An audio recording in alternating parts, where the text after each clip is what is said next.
Bonjour tout le monde, je m'appelle Annie Soleil-Proto, je suis animatrice à la télévision et à la radio.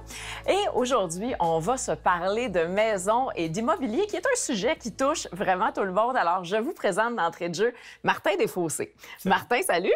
Salut, merci d'être là. Martin, tu es coach en immobilier et tu es aussi porte-parole pour du proprio. Tout à fait. Toi-même, l'immobilier, tu connais ça comme le fond de ta poche. Ça fait 22 ans que je fais de l'immobilier. Oui, j'ai été courtier. Ça fait 15 ans que je fais avec du proprio. Martin, on est ensemble aujourd'hui parce qu'on a décidé de répondre à peu près toutes les questions que les gens se posent sur comment ça se passe, vendre sa maison soi-même. Puis moi, je suis ici parce que j'ai vraiment un amour presque cinglé pour les maisons. J'ai un attachement tellement profond pour tout ce qui est immobilier parce que pour moi, une maison, c'est pas vrai que c'est juste des murs. C'est ce dans quoi on vit, c'est nos souvenirs, c'est ce qu'on crée, c'est ce qui devient notre famille aussi. Donc, j'avais envie de faire ça aujourd'hui avec toi puis de répondre aux questions que les gens se posent. Avec plaisir. Alors, si tu le permets, on va aller directement dans notre boîte vocale écouter une question que Johan avait pour toi. Salut Annie Soleil et Martin, je m'appelle Johan. Mon copain et moi avons acheté notre premier condo en avril dernier grâce à du proprio. Après avoir fait de nombreuses visites dans un marché immobilier qui roule à vitesse grand V, on est tombé sur une perle, le condo qu'on a finalement acheté.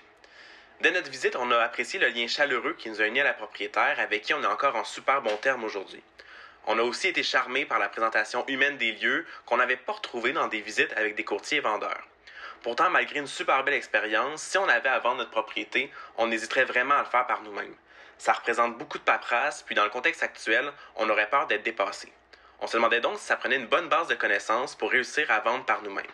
Laissez-moi savoir votre point de vue. Merci.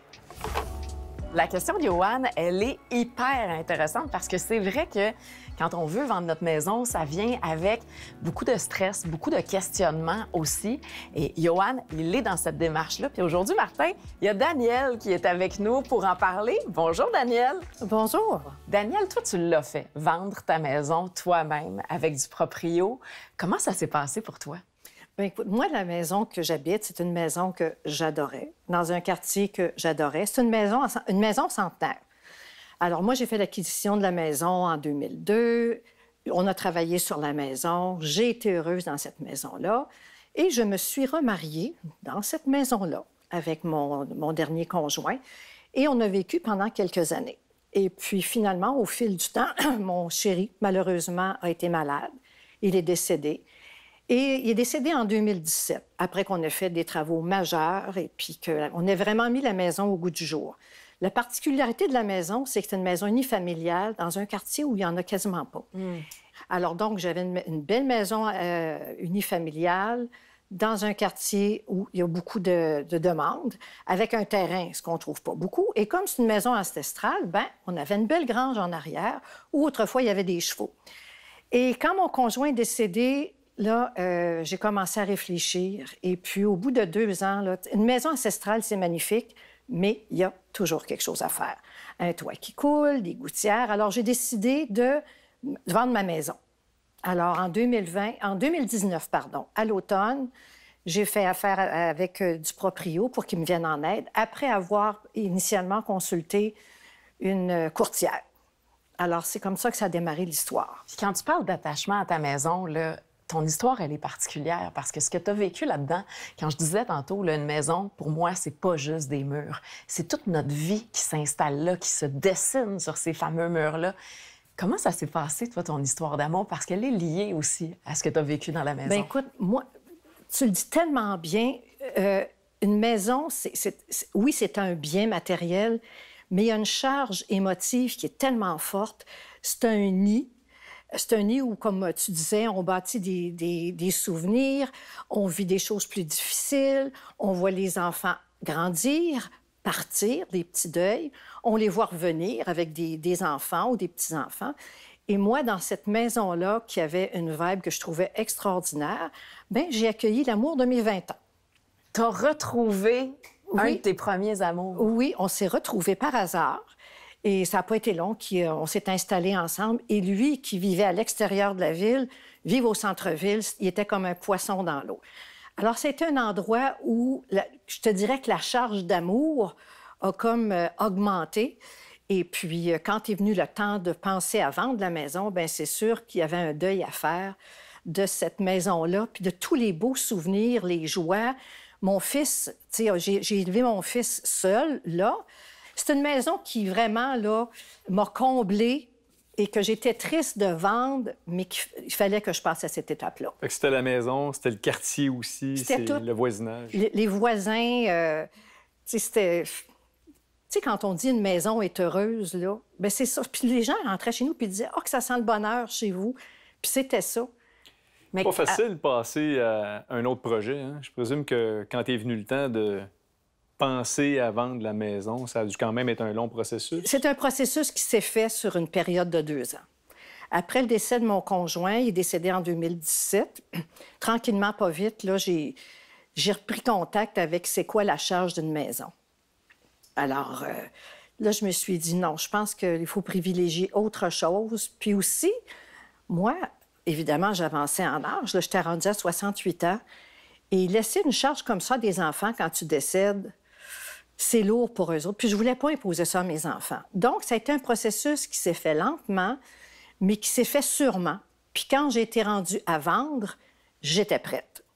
Tu as vécu quelque chose de similaire, toi aussi, Annie. Hein? Tu as acheté la propriété de ta ma famille. grand-mère, oui, absolument. Moi, les 2 maisons que j'ai achetées dans ma vie, Daniel, ce sont les maisons familiales. Donc, la maison de ma grand-mère, un petit duplex dans Hochelaga Maisonneuve à Montréal, à 4 portes de la maison où moi, je vivais avec mes parents. Donc, j'ai acheté la maison de ma grand-mère quand elle a dû quitter pour aller vivre dans une résidence parce que je sentais qu'elle le faisait un peu à contre-cœur. Donc, je lui ai dit, regarde, si t'aimes pas ça là-bas, tu reviens chez toi, puis on va engager de l'aide à domicile et je garde ta maison pour toi. Tu lèves ta main, tu reviens quand tu veux, grandement.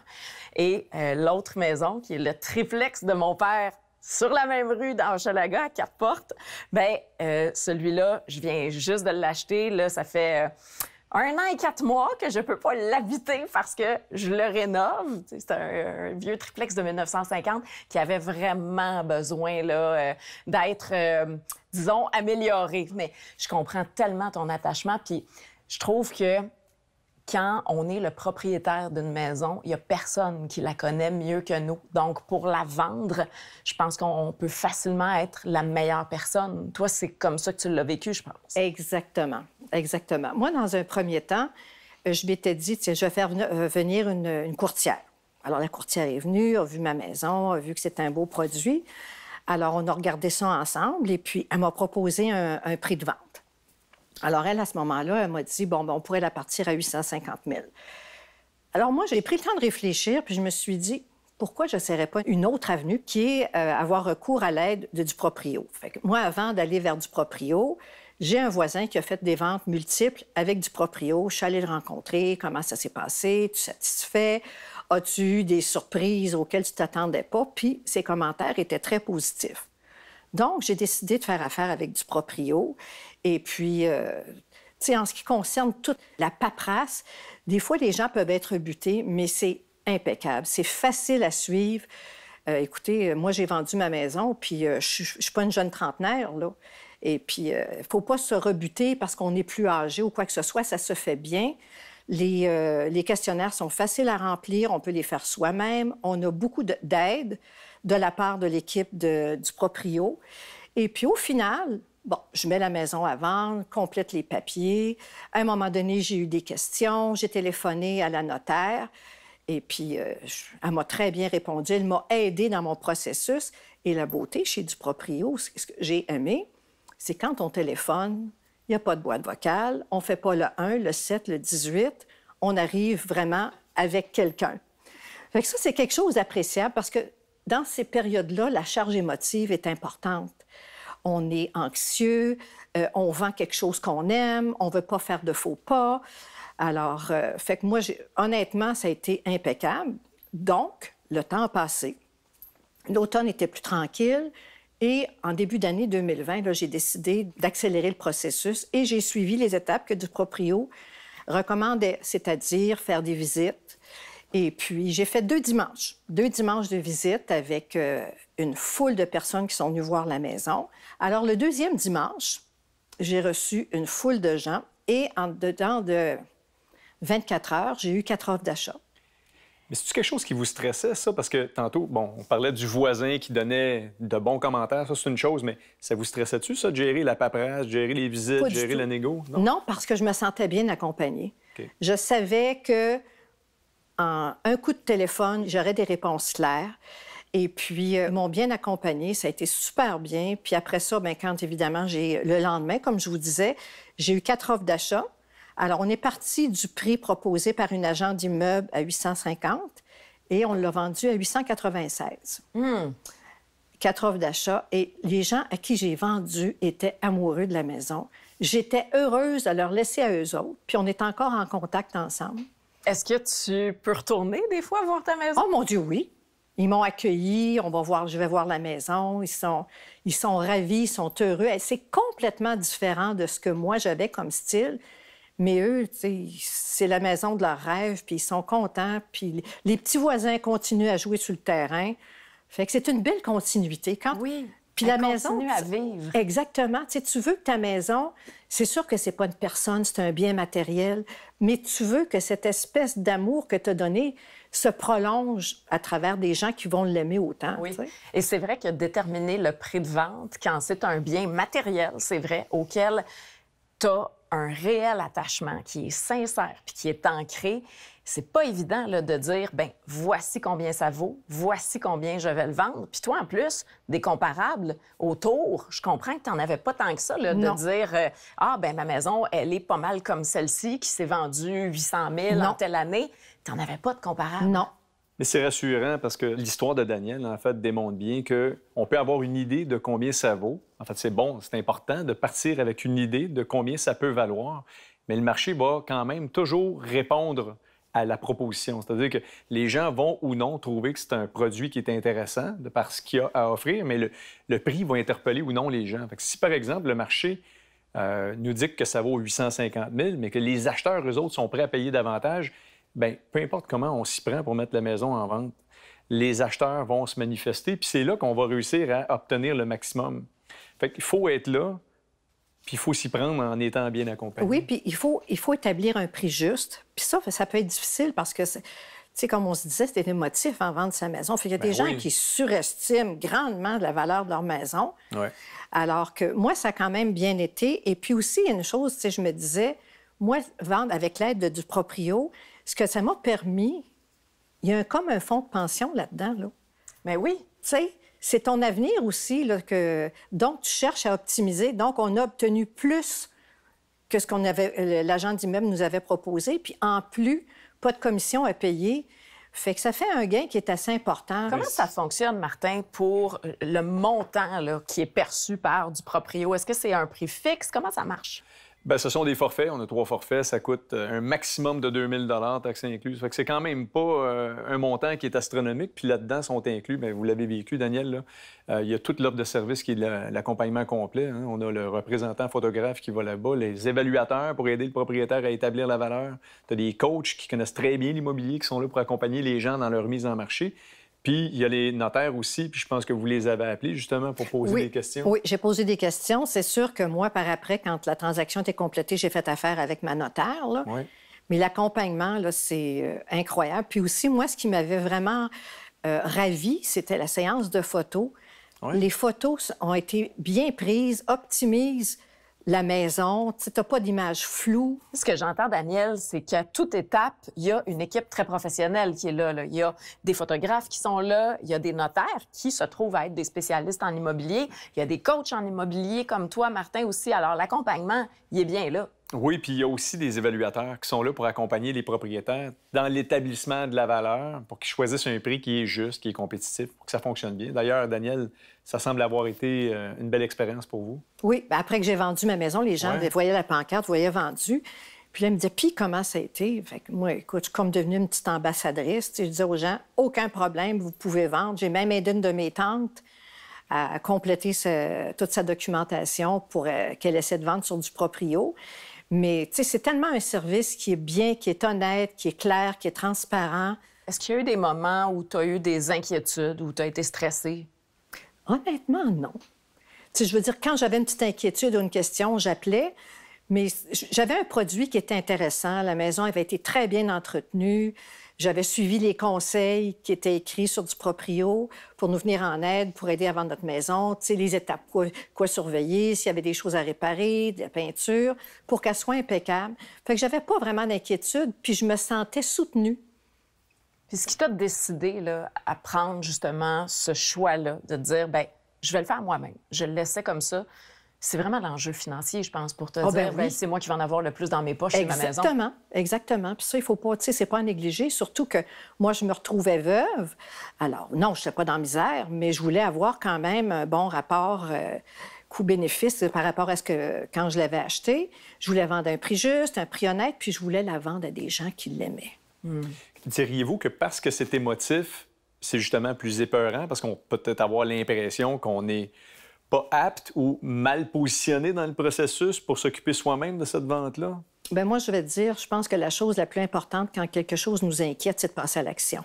Tu sais, au lieu de s'écraser puis se dire, ah, ben non, je serais pas... Oui, se faire confiance. Oui, puis faire confiance aux gens qui ont... Tu sais, on réinvente pas la roue, là. Mais non, mais non. C'est vrai que la peur, souvent, ça vient nous paralyser juste parce qu'on est devant l'inconnu. Oui. Mais toi, tu as osé, tu as foncé, tout s'est très bien passé. Très bien. Puis, au moment de négocier, là, je comprends que tu l'as vendu plus cher que ce que tu demandais, sauf que quand même, dans la négociation, est-ce que tu disais comme, je suis pas à l'aise de leur dire ça, ou ça aussi, bien tout s'est ça, bien cette passé? portion-là, c'est un de mes frères qui l'a fait. OK. Il y avait quelqu'un qui avait fait une mise à 896 000, alors que mes acheteurs avaient fait 870 000. Alors, quand ils se sont présentés au bureau de mon frère, qui est un homme d'affaires, mon frère leur a dit, écoutez, on a eu 4 offres d'achat qui sont devant vous et il y a quelqu'un qui a offert plus que vous. T'sais. Fait qu'on on vous avait promis qu'on vous tiendrait au courant, qu'on ferait pas on conclurait pas quoi que ce soit par souci d'honnêteté puis de transparence. Et les gens ont dit, non, on l'accote. Alors, tout simplement, on a accepté. On n'a pas décidé d'aller en surenchère. On savait que la maison serait en de bonnes mains. Puis, il y avait aussi un coup de cœur entre les nouveaux propriétaires et nous. Alors, ça s'est super bien réglé. Jamais vous vous êtes senti bousculé? Jamais. Preniez le temps de réfléchir, de poser des questions? Exactement. J'étais en mesure de leur dire ça a été fait, ça a été fait. On a eu tel problème, tel défaut, ça a été réglé de telle façon. Voici, j'ai les factures à l'appui, comme quoi ça a été réglé par tel entrepreneur à telle date. J'avais tous mes documents sur les travaux qui avaient été faits à la maison. J'étais capable de parler de ma maison, de ce qu'on avait fait, pourquoi on l'avait fait. Il n'y avait pas de ping-pong là, entre toi et l'acheteur puis un agent. Tu pouvais répondre directement à tout le monde. Tout était clair. Alors donc, ça a été facile de procéder puis de faire comme ça, puis ça a été super bien. Ça, c'est de la perception, là, mais c'est quoi votre impression de leur appréciation d'avoir traité directement avec vous? Bien, moi, je pense que les gens ont senti que j'étais honnête, intègre. J'avais rien à leur cacher. Tout ce qui avait été fait comme réparation, tous les petits problèmes que j'avais pu rencontrer ont été documentés sur mon document de vente. Par exemple, à un moment donné, il y avait eu une fissure en quelque part sur un mur. Je leur ai dit qu'il y avait un problème d'eau. On a fait ça. Ça a été réglé telle date, facture à l'appui. Donc, ils savaient, puis tu sais, comment ça vous coûte d'électricité, comment si... C'est rassurant. Oui, je leur montrais, ça va vous coûter ça, ça va vous coûter ça. Mais c'est ça le plus grand rôle d'un propriétaire, oui. C'est de rassurer l'acheteur à un point tel où il va se sentir en confiance d'aller de l'avant. Exact. Fait que c'est quoi le rôle, finalement, du propriétaire-vendeur? Mais c'est important ce que tu dis, Martin, parce que c'est vrai que l'achat d'une maison, pour l'immense majorité des gens, quand on peut se permettre ça dans la vie, quand on a ce privilège-là, ça devient la transaction la plus importante qu'on aura fait de toute notre vie. Oui. Parce que ça coûte cher, une maison. C'est ça, la réalité. Donc, on veut sentir qu'on est en confiance. On veut sentir que la personne avec qui on transige, il y a une honnêteté qui est là, qui s'installe. Hey, Daniel, ça a été un immense plaisir de te recevoir puis t'entendre nous parler comme ça avec autant de cœur de ton histoire d'amour avec ton conjoint puis aussi avec ta maison. Merci beaucoup d'avoir été là aujourd'hui. Merci beaucoup de m'avoir accueilli. Ça a été fort agréable. Merci, Daniel. Ça me fait plaisir. Merci à toi, Martin. Merci. Puis manquez pas ça, parce que dans d'autres épisodes, on va parler, entre autres, de négociation et également de rénovation.